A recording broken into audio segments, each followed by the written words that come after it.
அப்பாவினுடைய season 5 senior season 5 இப்போ தான் சமீபத்தில் முடிஞ்சது. இந்த சூழலில் அதில் சபேசன் அவர்கள் ரன்னரப்பாக வந்திருந்தார் அப்படின்றது நம்ம எல்லோருக்குமே தெரியும்.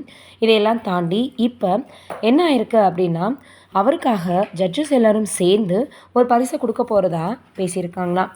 ஏற்கனவே சபேசன் அவர்கள் தான் வின்னராக வருவார் அப்படின்னு எத்தனையோ பேர் எதிர்பார்த்தாங்க. ஆனால் அதையெல்லாம் தாண்டி சுஷாந்திகா அவர்கள் வந்துட்டாங்க. இவர் ரன்னரப்பாக தேர்ந்தெடுக்கப்பட்டார்.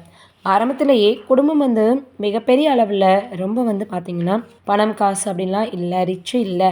கொஞ்சம் அவர் கடின உழைப்பு போட்டு தான் டிகிரி முடிச்சுட்டு குடும்பத்திற்காக உழைச்சிட்டு வந்துட்டுருக்கார் அப்படின்னு பல விஷயங்கள் பேசப்பட்டுச்சு. இதையெல்லாம் தாண்டி தான் டிகிரி முடித்ததுமே குடும்பத்திற்காக வேலை பார்க்க ஆரம்பிச்சிட்டாரு.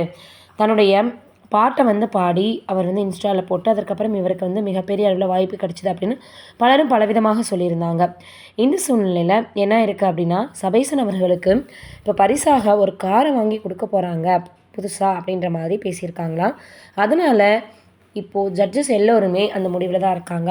கண்டிப்பாக அவரோ இல்லை அவர் ஃபேமிலியோடு போகிறாரு, இல்லை வெளியில் எங்கேயாவது நிகழ்ச்சிக்கு போகிறாருன்னா அது பயன்படும் அப்படின்னு எல்லோரும் சொல்லி வந்துட்டுருக்காங்களாம். இதையெல்லாம் தாண்டி சுஷாந்திகா, அதற்கப்புறமாக சபேசன், அப்புறம் செந்தமிழன் அப்படின்னு எல்லோருமே ஃபஸ்ட்டு முதல் இடத்தை பிடிச்சிட்டாங்க. அப்புறம் பவித்ரா அவர்கள் மக்களுக்கு பிடித்த ஒரு ஸ்டார் அப்படின்ற ஒரு விருதையும் வாங்கியிருந்தாங்க. இதையெல்லாம் தாண்டி இப்போ சபேசன் அவர்கள் அடுத்து என்ன பண்ண போகிறாரு, நான் இதில் ரன்னரப்பாக வந்துட்டேன் அப்படின்றதுக்காக நான் கொண்டு போய் உட்கார்றதுக்கு கிடையாது.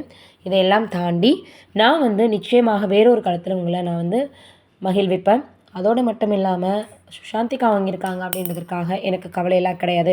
நாங்கள் எல்லாருமே நண்பர்கள் தான், எங்களில் யார் வாங்கினா என்ன அப்படின்ற மாதிரி இவர் பேசியிருந்தார். அதனால் இப்போது சபேசன் அவர்களுக்கு அவருடைய தேவையை புரிஞ்சுக்கிட்டு ஜட்ஜஸ்கள் எல்லோரும் சேர்ந்து அவருக்கு ஒரு கார் வாங்கி கொடுக்க போகிறாரு அப்படின்ற செய்திகள் தான் சமூக வலைதளங்களில் வைரலாக பரவி வந்துட்டுருக்கு. நம்மளுடைய சார்பாக சபேசன் இன்னும் நிறைய வெற்றிகளை கடந்து வரணும் அப்படின்னு வாழ்த்துக்களை தெரிவிச்சுக்கோம்.